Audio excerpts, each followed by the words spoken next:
ta cho anh ấy bóng ôn sẽ lò mà chu khu cái đám mà ta nó bóng ôn này tụi ngọc này mà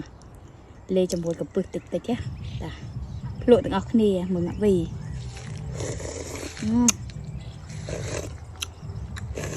triệt món á nhằm cho một ba hình câu con khmai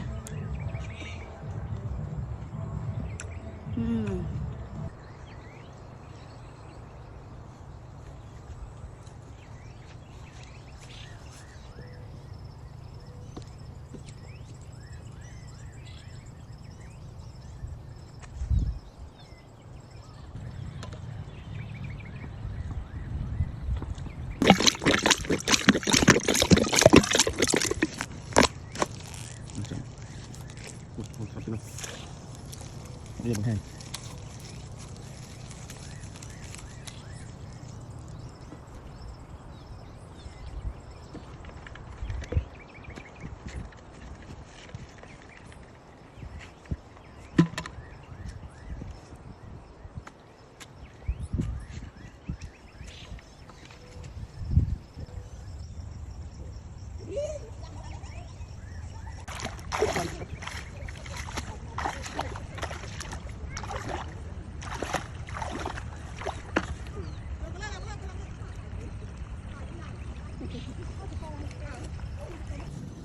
lên đập ba này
ta cho anh ấy bóng ôn sẽ lò mà chu khu cái đám mà ta nó bóng ôn này tụi ngọc này mà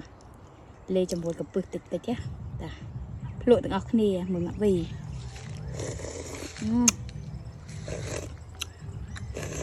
triệt món á cầm chu khu cái đám nhằm từ một xẻ nhằm cho một ba hình câu con khmai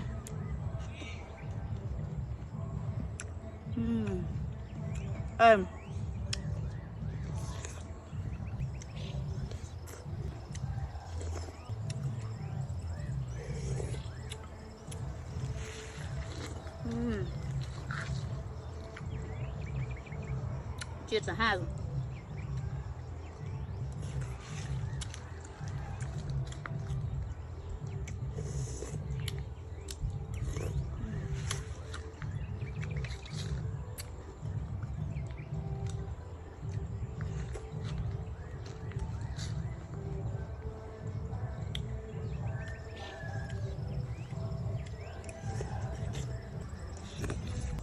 một cái bàn co con má